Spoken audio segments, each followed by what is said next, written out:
I still remember the Sunday afternoon when Andrew told me he was getting married. The spring light streamed through my kitchen window, bouncing off the counters I had just cleaned out of habit. I was steeping tea the way I always did, 3 minutes, same mug, same brand. He sat across from me, fidgeting with his phone, his foot tapping. I thought he was restless, not that he was about to change my life. Then he looked up, nervous but proud, and said, "Mom, I proposed." Taylor said yes. For a moment, everything stopped. My heart ached with a joy I had not felt in years. My baby boy was getting married. After decades of being just mom and then Margaret the widow, I thought I was about to be something again. I smiled so hard it hurt. I saw the flowers, the music, the ceremony. I saw myself finally walking into a moment I had given to so many others, as a wedding planner for 35 years. This would be different. This would be ours. I told him how happy I was and admitted I still had my contacts and ideas if they wanted help. But then I noticed his hesitation.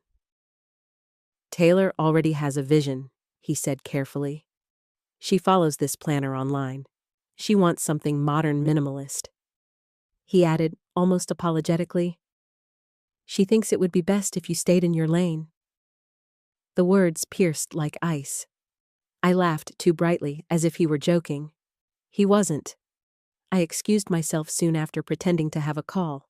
But really, I just needed the dark quiet of my bedroom to process what had happened. I told myself not to take it personally, that maybe Taylor didn't mean it harshly, that Andrew was just trying to keep the peace. But something had shifted, and I knew deep down I was being edged out of a moment I had dreamed of for years. Over the following weeks, I tried to remain hopeful. Taylor invited me to lunch with her mother and friends to discuss what she called wedding vibes. I dressed in soft peach and gold, brought a little folder of timeless ideas, floral combinations, lighting tricks, seating suggestions. When the conversation turned to planning, I offered my notes gently. Taylor didn't even look. "That's okay, Margaret.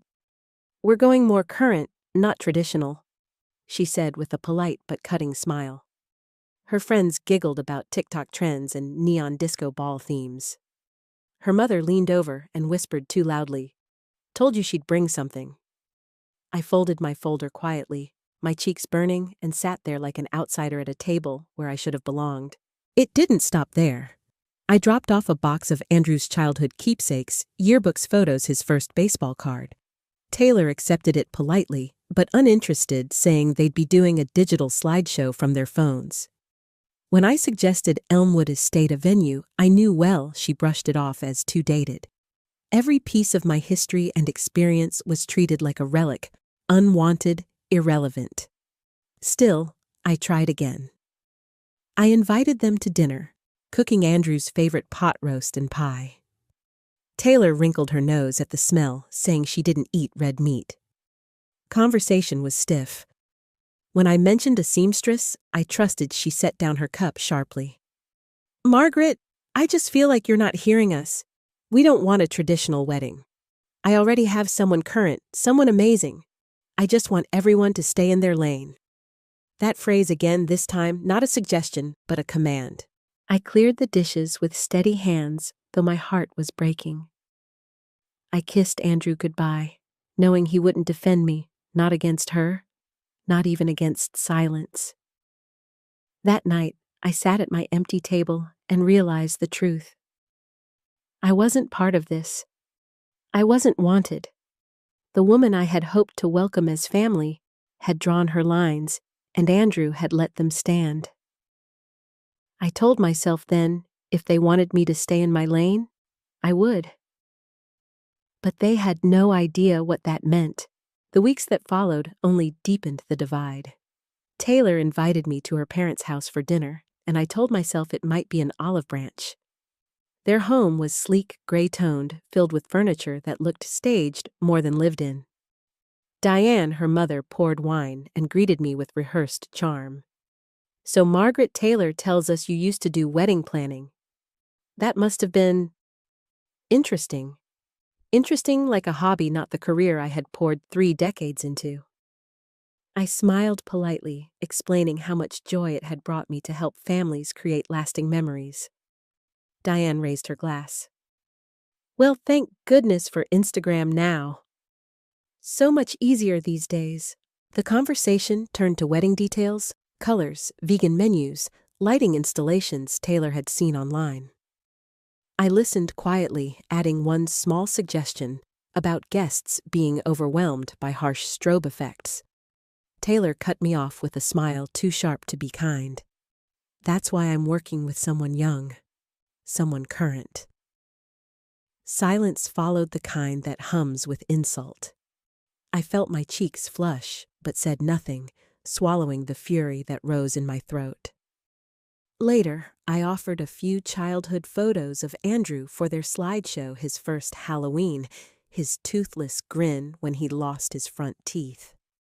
Taylor glanced at them and dismissed them as too real, not curated enough. I tucked them back into my purse, fighting the urge to cry. That night, Andrew walked me to the door, guilt flickering in his eyes. He whispered that Taylor was under pressure, that she just wanted things perfect. I asked him, at what cost? He said nothing. I realized then that he was already too far into her orbit, too focused on peace to defend me. The next morning, I opened the notebook where my late husband had written years ago for Andrew's day. Make it count. For 2 decades, I had saved bit by bit for my son's wedding. The fund represented sacrifice love, the wedding we never had for ourselves, but wanted him to. I stared at the total enough to cover every expense and felt a decision crystallize inside me. I would not fund my own erasure. Quietly, I withdrew nearly everything, leaving only a symbolic amount. The rest, I moved to a private account in my name. That evening, I mailed a modest check with a short note, wishing you both joy as you prepare for your day.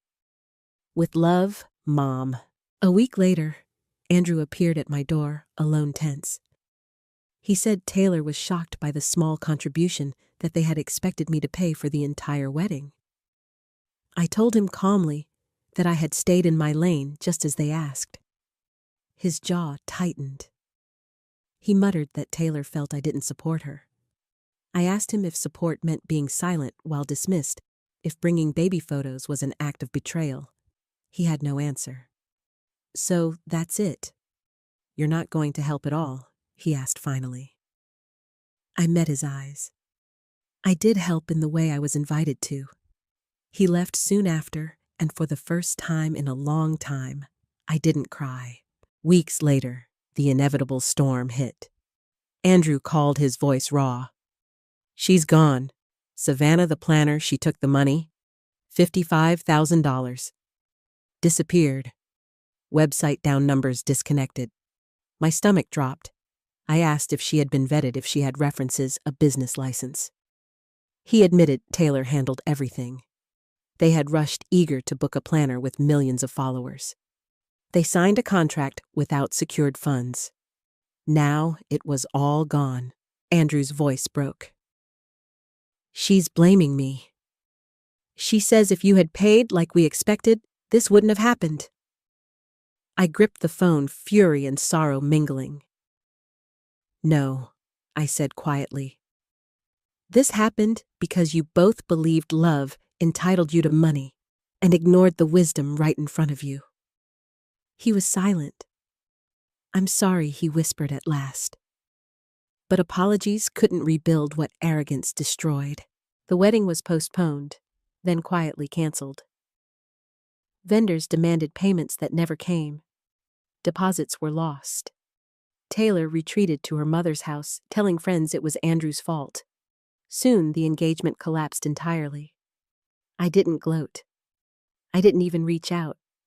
I simply stayed in my lane and watched from the distance they had insisted on. Because that is what happens when you build something on exclusion and ego. It crumbles under its own weight. In the quiet aftermath, I found myself grieving not for the canceled wedding, but for the illusion I had clung to that my son and I still shared a bond strong enough to weather anything. Weeks passed without a word from him.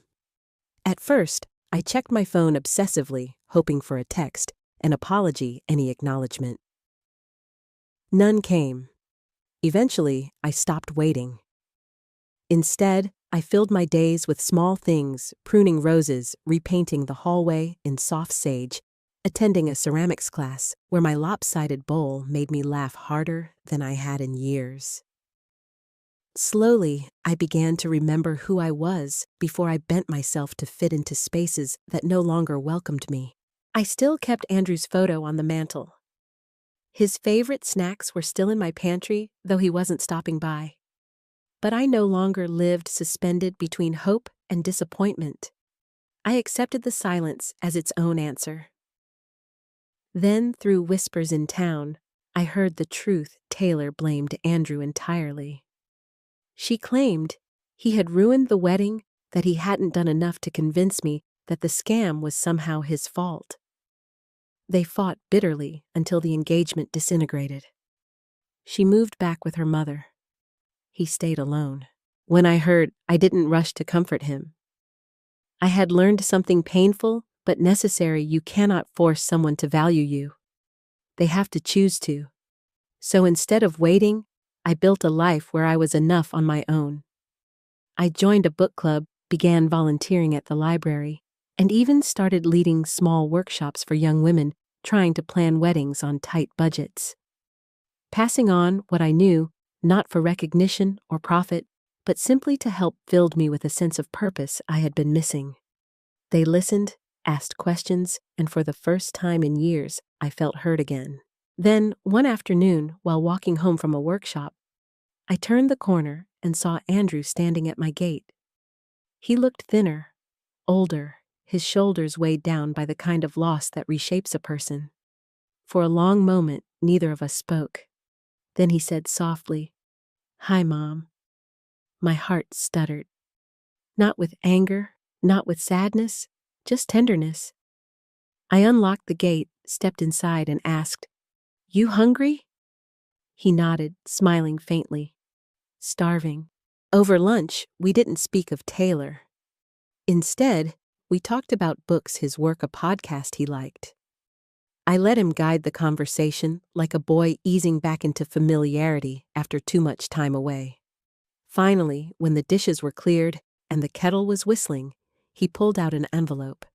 Inside was a photograph of a young woman standing in a garden, sunlight tangled in her hair, holding wildflowers.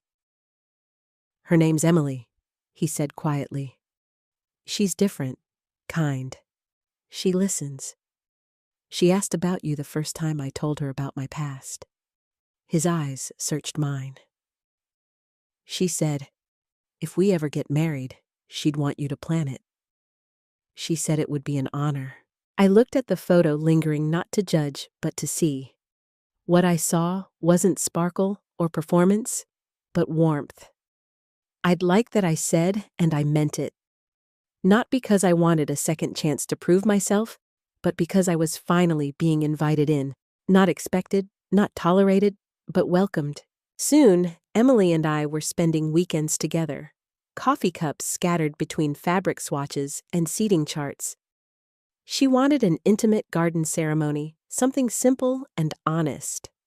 Sometimes we barely spoke of the wedding at all, choosing instead to talk about her childhood, her dreams, how she had grown up in a small town in the Midwest. Planning wasn't about trends or social media for her. It was about family, about love, about creating something real. And as we worked side by side, I realized how much I had missed this being part of something meaningful. The day of the wedding was clear and golden, the air cool enough to remind you of autumn's edge. Andrew stood at the front in a simple suit, his hands trembling slightly. He looked at me and smiled, not a performance, but a quiet acknowledgement, a thank you, without words. When Emily walked down the aisle, there were no gasps or whispers, just a calm hush as two people locked eyes. Their vows weren't about perfection or grandeur, but about choosing each other day after day. As I watched them, I understood something I had been chasing for too long. The moment I waited for wasn't about grand gestures or recognition. It was about being seen, truly seen, not as outdated or inconvenient, but as someone who mattered. The ceremony ended without spectacle, only soft music, and the sound of laughter drifting across the garden. Guests gathered around tables with simple food plates passed hand-to-hand stories shared without pretense. There were no extravagant centerpieces, no tunnel of flashing lights, no curated photo shoots designed for strangers online. There was only warmth conversation and the quiet comfort of belonging. I stood to the side for a moment, letting the scene wash over me, and realized how different this felt from what I had once feared weddings had become. This wasn't a performance, it was a promise. Later, as the evening sun sank low, Emily and Andrew came to me. He wrapped his arms around me tightly and whispered, "Thank you. This was everything." Emily placed her hand on my shoulder, her eyes glistening with gratitude. "You were the heart of this, Margaret. I can't imagine what this day would have been without you." I didn't need any more words. Their faces, their sincerity gave me what I had longed for all along. Recognition, not of my skills, but of my worth. When the guests had gone and lanterns still glowed faintly in the trees, I watched Andrew and Emily dance their first dance. It was awkward, imperfect, filled with laughter when they stepped on each other's shoes. But it was real. I smiled to myself because for once I wasn't just the planner or the mother or the widow. I was Margaret standing whole in the life I had rebuilt finally enough just as I was. In the weeks that followed, Andrew didn't call every day, and he didn't need to. We spoke when we spoke, and that was enough. The distance between us no longer felt like rejection. It felt like the space love allows when it is no longer tangled in expectation. One evening, he called to tell me Emily had said something that struck him. She said, if she could have had anyone in the world plan her wedding, it would have been you. She thinks you make things beautiful because you make them feel real. His voice cracked a little as he added, I think she's right. I'm sorry it took me so long to see that. I sat quietly, letting those words sink in. I hadn't needed an apology, but hearing my son finally recognize me for who I was, not who others wanted me to be, settled in my chest like balm. It wasn't about erasing the past. It was about honoring the truth of what had happened and choosing something better moving forward. For the first time, I felt free of the weight I had carried for so long, the constant need to prove my value. Life became lighter. I kept hosting workshops for young brides, joined more community events, even laughed my way through another crooked pottery project. And yet, in the simplest moments, sitting with Emily over coffee, watching Andrew mow the small lawn outside their new house, I felt the greatest peace. Because I had finally understood something I had missed all those years when I was bending myself into silence just to be tolerated. Love doesn't ask you to shrink. Love doesn't require you to vanish. It welcomes you flaws and all, or it isn't love at all. I forgave Andrew fully, not because he begged for it, but because forgiveness was no longer a gift I gave away, it was a choice I made for myself. And in forgiving him, I finally released the ache of that first cruel sentence. Stay in your lane. For so long, it had echoed in my mind as rejection. Now I saw it for what it truly was, a command to disappear, one I had quietly transformed into my own boundary, my own strength. By staying in my lane, I had not vanished. I had reclaimed myself. Sometimes life's deepest humiliations become the very soil where renewal begins. Losing the wedding I had once dreamed of gave me back something far greater, the truth that my worth was never conditional on someone else's approval. It lived within me all along, waiting for me to claim it. Thank you for being here and listening to my story. If it touched you, if you've ever felt unseen or undervalued, I hope you find comfort in knowing you are already enough. Please like, share, and subscribe so more people can hear stories like this. And I'd love to read your thoughts, share your experiences in the comments below. Your voice matters.